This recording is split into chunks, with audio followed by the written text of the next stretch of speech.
我本是豪门真千金，谁知海外游历归来，竟是参加我未婚夫和父亲继女的订婚宴。向来对我冷漠的父亲满脸笑容地主持着，并在台上大声宣布：各位，今日是我唐氏集团和杨氏长子的订婚典礼，欢迎大家的到来，也顺便庆祝我的继女唐婉容学业有成。话音刚落，顺着父亲唐远强的目光，众人一同看向我，并鼓起了掌。上一世就在这样的开端，我不仅失去了唐家千金的身份，还被他们父女设计陷害，让我一无所有，害我流离失所，住在破旧的出租屋里，每日为生计奔波，最后还被歹人谋害致死。这一世，我只需冷眼旁观。大家好，开始今天的分享之前，希望你能给人间烟火点个订阅，我将会分享更多优质的内容。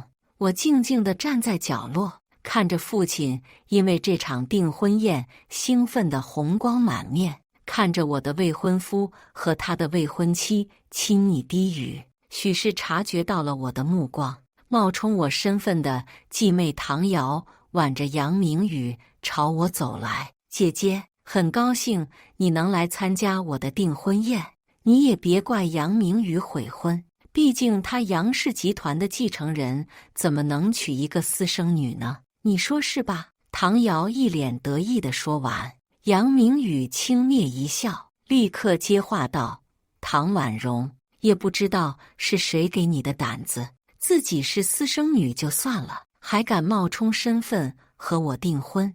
你是想让我杨家成为笑柄吗？回想起上一世，他以为我才是私生女，不仅辱骂我是唐家的耻辱，还在我被赶出家门时，派人在我面前炫耀他和唐瑶的幸福。我这才看清他原来就是个见风使舵的伪君子，原来的绅士风度、温柔体贴，不过都是他的伪装。然哥，都怪我这个当妹妹的没有管教好他，要怪就怪我好了。唐瑶装无辜的同时，还不忘强调一下自己的身份。可他好像忘了，我母亲和奶奶可从未承认过她是我唐家大小姐。我抬起头，冷冷地朝他笑道：我怎么不记得我有个妹妹？我母亲就生了我一个女儿，这难道不是众所周知吗？唐瑶的脸色瞬间变得阴沉，他还想开口，杨明宇却先嘲讽我道：唐婉容，谁不知道你母亲不受宠啊？生下你时就没什么人在意，而轮到唐瑶时却大办宴席，搞不懂你父亲是不是糊涂了？对一个妓女那么上心，你享受了本就属于唐瑶的一切，还有脸拿这个来指责唐瑶？我刚被杨明宇连珠炮似的数落完，唐瑶又说话了：姐姐，我知道你是因为杨明宇要娶我，所以就嫉妒我这个妹妹，才会恼羞成怒，想要诋毁我。可杨明宇爱的是我，强扭的瓜不甜，对不对？我不禁冷笑，那你可真是想多了，我是特意过来祝你们订婚快乐的。我话刚说完，父亲唐远强也朝着我们走来。在这聊什么呢？快去招呼客人啊！两人听到他的催促，白了我一眼后，就转身笑着朝个桌走去。唐婉容，我先警告你，别在你妹妹的订婚宴上捣乱。一个男人而已，她还是你妹妹，你让她也是应该的。我看着这个一直偏心的父亲，真是觉得可笑，是吗？所以你就趁着我现在孤立无援，不仅抢先给他办订婚宴，还诬陷我是私生女。我记得小时候在唐瑶没出现时，父亲对我虽然不亲近，但也还算客气。但自从唐瑶出现后，他的心就完全偏向了他。他对母亲说，为了不让唐瑶感到自卑，全家都必须把她当作亲生女儿对待，不能向外透露一点她是妓女的消息。别人问起，也只是含糊其辞。我有的东西唐瑶一定会有更好的，我没有的，唐瑶也会有。时间长了，逐渐变成只要唐瑶想要我的任何东西，我都必须给他。结果就成了现在这样，不仅把我的未婚夫让给他，就连我唐家千金的身份也要被他夺走。但这次我只会让他得到一样东西，那就是杨明宇，而唐家千金的名号，他想都别想。放肆！我可是你父亲，谁给你的胆子这样质问我？他的身份，我这个一家之主还做不了主吗？我并没有理会暴怒的父亲，而是扫视了一圈在场的众人，看到大家都差不多寒暄完了，我走上台，拿过话筒：各位，既然订婚宴已经进行到这里，那我想要说明一件事。首先，今天和杨家长子订婚的并不是我唐家的亲生女儿，唐瑶只是我父亲在多年前收养的妓女。我话音刚落，底下就开始议论纷纷，所有的镜头也都对准了我。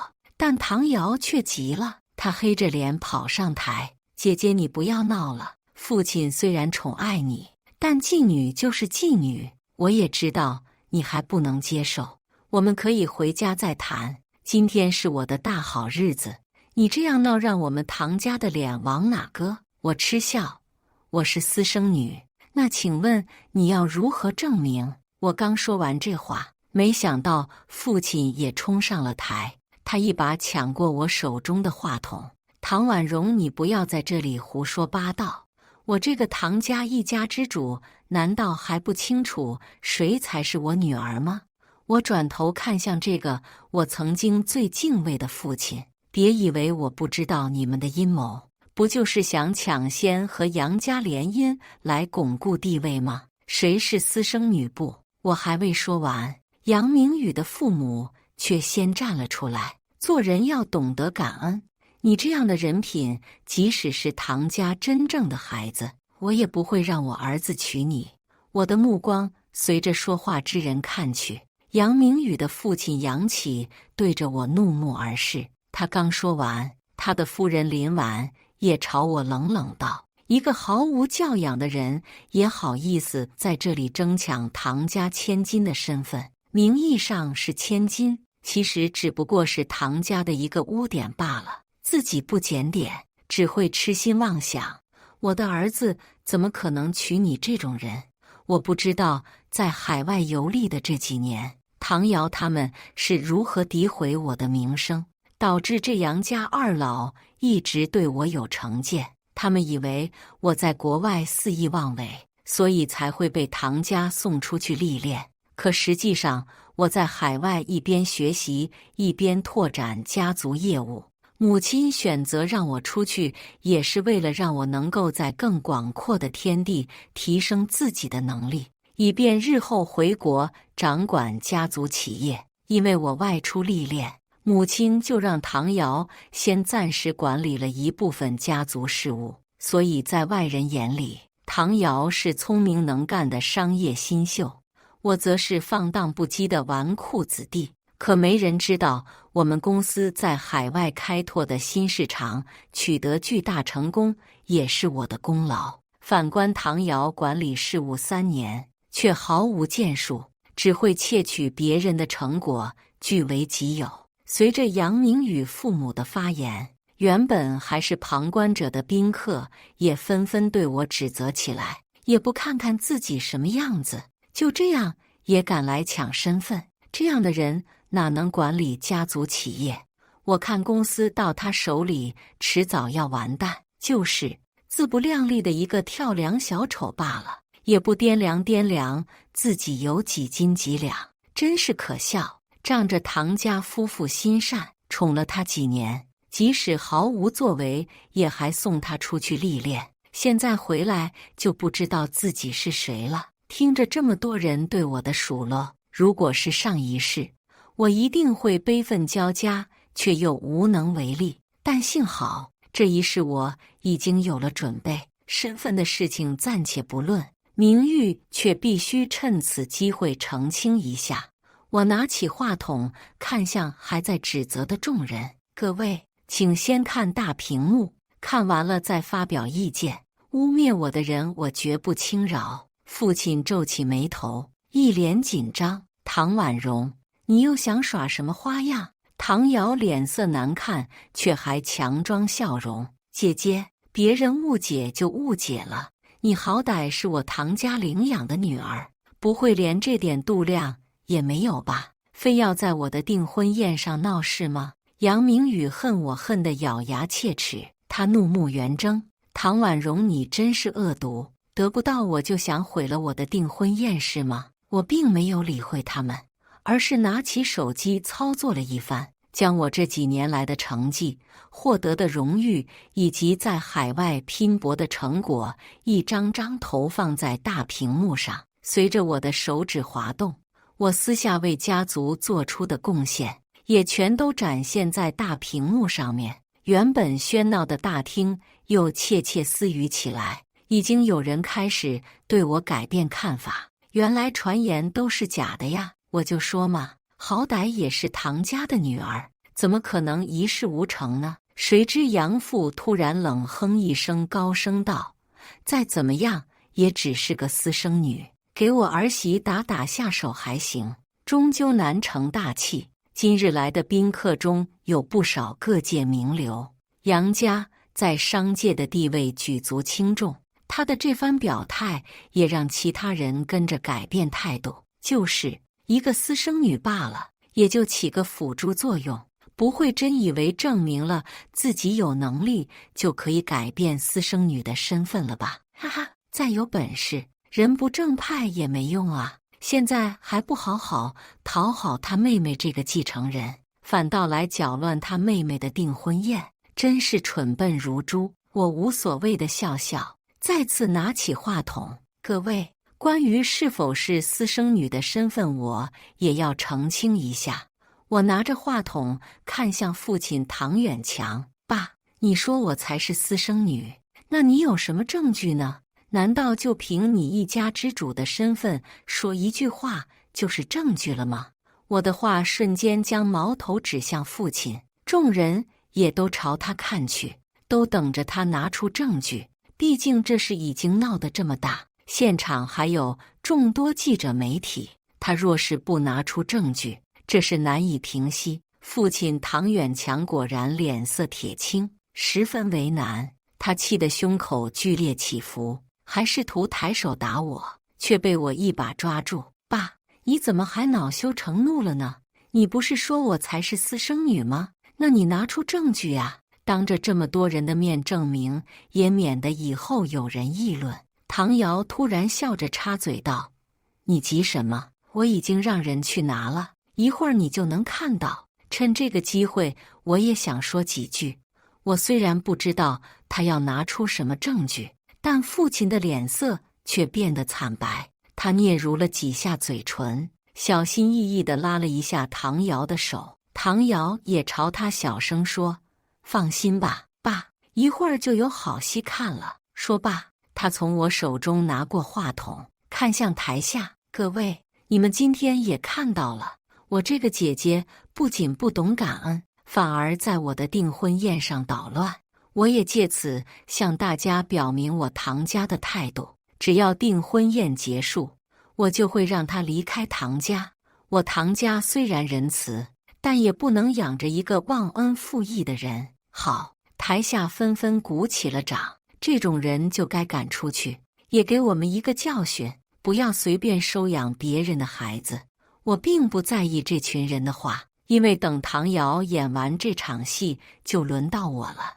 我倒要看看他能拿出什么证据。唐婉容，后悔闹事了吗？这要是被赶出去，没了唐家的庇护，你就等着自生自灭吧。杨明宇见我镇定的模样，还是不忘嘲讽我，他真是把恶心人发挥到了极致。我好笑地看着他，这种人也是活该被骗。上一世的我因为一无所知，没有做出反抗，让他们二人得意了许久。可这一世，该自生自灭的应该是他们。10分钟过去，唐瑶说的证据终于被人带了过来。他从助理手中接过一个文件袋，然后不慌不忙地打开。我大概猜到了是什么，果然，他拿出一份亲子鉴定，展开在众人面前。大家请看，这是我和父亲去做的亲子鉴定，上面显示99.999%的血缘关系。难道亲子鉴定还会有假吗？随着他拿出的证明，台下宾客纷纷叫嚷着把我赶出唐家。他也挑衅地看向我，我则看向父亲唐远强。父亲脸上没有一丝愧疚，他仰着下巴，挺直了腰杆。唐婉容，本不想让你太难堪，不打算告诉你，可事实是，唐瑶才是我和你母亲的亲生女儿。我说她怎么能那么偏心？原来是因为有血缘关系，可她的心偏得太离谱了。为了唐瑶，竟然不承认我这个亲生女儿。如果小时候奶奶没有和我说过那句话，我可能真的会信以为真。可奶奶明明在教导调皮的我时，抱着我说：“小月，你记着你妈妈只生了你一个孩子，你长大了要为妈妈争气。”想到这，我不禁笑出声，哈哈哈！你笑什么？被吓傻了吗？杨明宇双手抱胸，一脸鄙夷。唐婉容，你还有什么好说的？本来爸妈怕伤你的心，准备瞒着你的，可你太不像话了。我和爸也是迫不得已，被赶出唐家是你自找的。唐瑶表面装作一脸痛心的样子，可眼睛里却满是得意。台下还在叫嚷着赶走我，我却不慌不忙地说：“你们是不是忘了一件事呢？什么？这份亲子鉴定只能证明你是爸的女儿，可是不是母亲的孩子就不一定了。”在场众人再次因为我的话安静下来。父亲出轨也不是没有可能，而唐瑶绝对不可能是我母亲的孩子。母亲和父亲不同，母亲虽然没有明显区别对待我们，但我能感觉到她并不喜欢唐瑶。在生活起居上，她和我一样，但我还是能察觉到不同。母亲从小就把我当作唐家继承人来培养，亲自教导我，对我要求极其严格。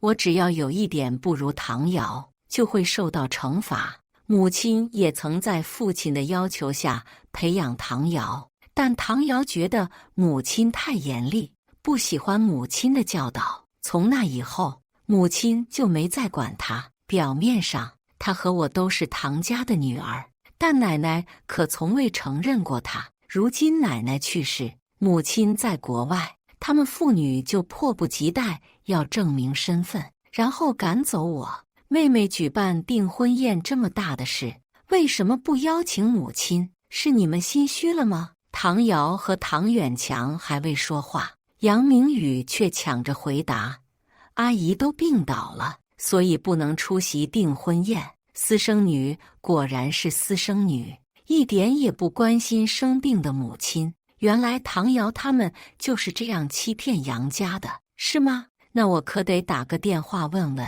我笑着拿起手机，准备拨打电话，谁知道唐瑶却突然将我的手机打落在地。别再想闹事了，我的订婚宴已经被你毁了，你还想再去打扰母亲？他恶狠狠地看着我，然后招了招手，立刻就有一群安保人员冲上台，准备把我拉走。唐瑶，你心虚了是吗？你若不心虚，为什么不让我打电话？我一边朝他怒吼，一边用力挣扎，想摆脱控制我的人。可我寡不敌众，还是被他们强行拖着往外走。经过人群时，大家纷纷嘲讽，就像垃圾一样被拖走，还敢在这里嚣张。养母庆幸的也说了句：“幸好我儿子没娶这样的人，真是不知廉耻，一个私生女也敢觊觎我的儿子。”杨父则冷哼一声：“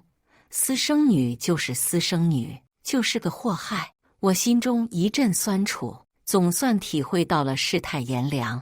从前他杨家千方百计想把儿子嫁给我，他家虽比不上我家在商界的地位，但母亲看中他杨家的人脉资源，也就勉强同意联姻。谁知竟是这样见利忘义的，真是辜负了母亲的期望。我被拖到门口，并被他们扔在地上，疼得我爬不起来。我忍着痛看了看手腕上的手表，应该快到了。果然下一秒，一辆黑色轿车停在了我面前，车门打开，一个气质高雅的女人从车上下来。妈，你终于来了。母亲在看到我的瞬间，皱着眉头朝我走来。你怎么了？母亲伸出手将我扶起，她外表虽严肃，但话语中满是关切，不像父亲唐远强，虽表面和蔼，却对我充满冷漠。明明我也是他的孩子，难道他就为了袒护他的私生女，就要这样对我吗？这20多年的不公平对待我已经受够了。这次澄清真相后，我也不会再认他。上一世被他和唐瑶赶出家门的场景还历历在目，这一世我会保护好自己和母亲。我和母亲准备进去，却被门口的安保人员拦住，请出示请柬。唐总说了，没有请柬一律不准进入。啪的一声，母亲的保镖一巴掌打在了说话之人的脸上。睁大你的狗眼看清楚，这位是你们唐总的母亲。保镖气势汹汹地说完，那2个安保人员又再次心虚地看了一眼母亲的穿着打扮。他俩虽不太确定，却还是让出了一条路。母亲强大的气场和全身的名贵首饰，即使认错了人，也不是他们能惹得起的。来到大厅，原本还在欢声笑语的众人，在看到我们后，纷纷僵住了笑容。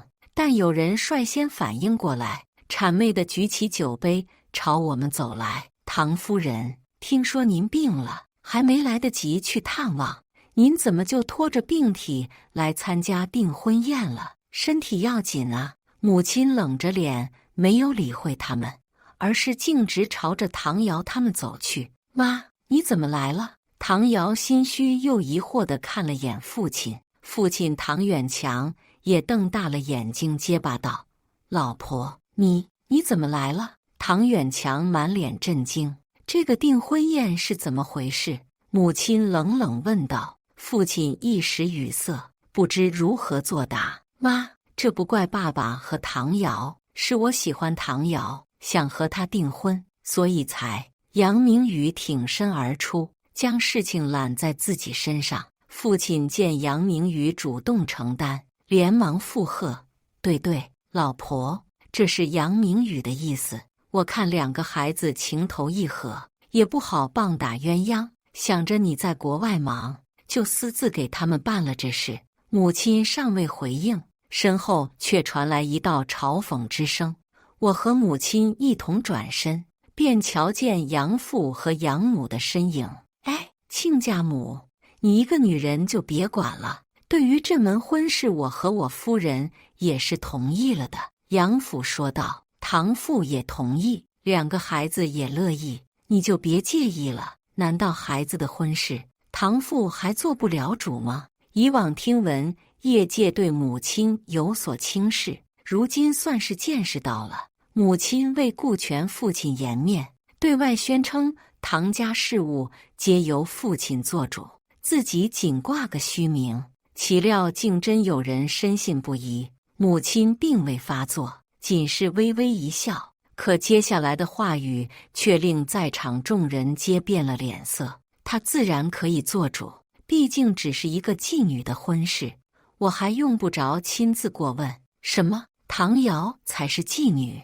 唐瑶怎么可能是妓女呢？她都已经开始接手唐家事务了。如果真是妓女，那唐老爷子怎么可能把偌大一个家业交给一个妓女？众人议论纷纷，养母率先沉不住气，上前一步急切地说：“亲家母，你可别弄错了，自己亲生的孩子是谁都不知道了吗？一个妓女而已，何必为了维护她而欺骗大家？”杨明宇也焦急道：“是啊，妈，你怎么是非不分呢？唐婉容就是唐家的耻辱，在乎她干嘛？母亲冷冷扫视一眼母子二人，再次开口：我自己亲生的孩子是谁，我还能不清楚吗？母亲此言一出，众人顿时哑口无言。紧接着，母亲提高音量说道：我也趁此宣布一件事。说完，母亲拉着我走上台。我在唐瑶等人愤怒的目光中回以挑衅的眼神。母亲拿过话筒，大声宣告：各位，我在此郑重澄清，我萧雅只生了唐婉容一个女儿，她是我唐家唯一的千金。台下一片哗然。母亲继续道：而唐瑶才是我与唐远强多年前收养的妓女。母亲还要继续说，唐瑶却大喊一声，哭诉道：妈，我知道你一直偏心姐姐，可请你别再胡说了。我和爸爸已经做了亲子鉴定，你怎么还能睁眼说瞎话？您的心怎么就那么偏呢？我看向唐瑶，她真是入戏太深，连自己都深信不疑了。我急忙凑近母亲耳边低语几句，只见母亲点头后，我才将手机中的照片投放到大屏幕上。唐瑶，你说妈在胡说，那你看看大屏幕上的这个女人是谁？唐瑶瞬间傻眼，父亲唐远强也颤抖着身子不敢直视。随着我手指滑动，大屏幕上的照片一张张呈现。照片中，女人抱着年幼的孩子，挽着年轻帅气的男人，而那男人正是父亲唐远强。我适时从母亲手中拿过话筒，大家请看，这个女人才是唐瑶的生母，而唐瑶则是我父亲唐远强与这个女人的私生女。真相大白，众人立刻转变态度，纷纷指责唐瑶：呸！妓女也就罢了，还是个私生女，还在这里演戏，欺骗大家，害我们误会了真正的唐家小姐。你之前骂得可起劲了，这下你们公司别想和唐家合作了，得罪了唐家继承人，这下惨了吧？你也不是什么好东西，我看你也没少骂。台下有人甚至差点动起手来。母亲见时机成熟，接过话筒继续说道：各位，既然事情已澄清，我也宣布一件事，那就是我唐家的继承人从始至终只有一位，就是我的女儿唐婉容。母亲话音刚落，父亲突然大吼一声：萧雅，你想让我爆出你的丑事吗？一向冷静的母亲听了这话，突然颤抖起来，脸色变得煞白如纸。我赶忙上前扶住母亲：妈，你怎么了？母亲咬着唇不说话，额头却冒出豆大的汗珠。父亲唐远强继续道：萧雅，你既然如此绝情，就别怪我不义。你以为你是什么好东西吗？我再也忍不住，朝父亲唐远强大吼：爸，别说了！谁知唐远强突然像发了疯一般看向我：别叫我爸，我没有你这个女儿，你不过是你母亲被人羞辱后的产物。此话一出，不仅我愣住，整个大厅瞬间鸦雀无声。但仅一秒，台下众人便开始对母亲指指点点。我说，一向高傲的萧雅怎么会嫁给门不当户不对的唐远强？原来是自己不干净。看着母亲整个人瘫软在我怀里，我只能愤怒地朝众人大喊：别说了，别说了！紧接着，我急忙拨打120，然后抱着母亲冲向门外。我在医院守了母亲1天1夜，母亲醒来后才向我道出真相。原来，母亲年轻时曾遭人陷害，被玷污，继而有了我。因我的存在，怕被人说闲话，便嫁给了一直追求她的唐远强。唐远强从此入赘唐家，并对外宣称我是他的女儿。可3年后，唐远强却带回一个孩子要收养，那便是唐瑶。是他和前女友的孩子。前女友意外离世，只留下这一个女儿。母亲起初不同意，后来念及自己的遭遇，心生怜悯，便同意了。自那以后，唐家便多了一个孩子，与我一同生活，被当作唐家小姐养大。虽未对外公布他的身份，但外界默认他也是唐家的孩子。谁料唐远强并不满足，加上母亲在出国前提出离婚，他们父女便心生恶念，找人将母亲撞伤成植物人。幸好我重生在那日，避免了母亲的车祸，并制造假象，让他们以为母亲真成了植物人，所以他们便趁机抢先和杨家联姻，还想像上一世一样，借助杨家的势力在唐家站稳脚跟，然后将我和母亲赶出唐家。我带着母亲去看心理医生，帮助她摆脱困扰多年的阴影。随后我全面接管公司，从唐瑶手中夺回属于我的一切，将他降职为普通员工。他一气之下直接辞职离开。我自然知道他想依靠杨家，可我不会给他这个机会。杨家有求于我，我要让他们为所作所为付出代价。唐瑶刚走，唐远强就闯进我的办公室。唐婉容，你什么意思？接管公司就目中无人了？她好歹是你名义上的姐姐。我冷冷地瞥她一眼，不耐烦道：过来签你的离职申请，然后走人。曾经看在他是父亲的份上，我对他敬重有加，却没想到多年的真心错付。你说什么？你要赶我走？我点头，没错，你这几年对公司毫无贡献，只知道花公司的钱养老，辞退你理所当然。唐婉容他没想到我如此不给面子，脸涨得通红，却说不出一句完整的话。这里还有一份离婚协议，你一起签了，不签我有的是办法让你签。听着我威胁的话语和狠厉的表情，他突然愣住。唐远强看着这个不再尊敬他的女儿，莫名感到胆寒。从他掌权以来，雷厉风行，整顿公司，颇有唐老爷子当年的风范。他突然意识到，面前的这个孩子已经变了，不再是从前那个听话乖巧的唐婉容。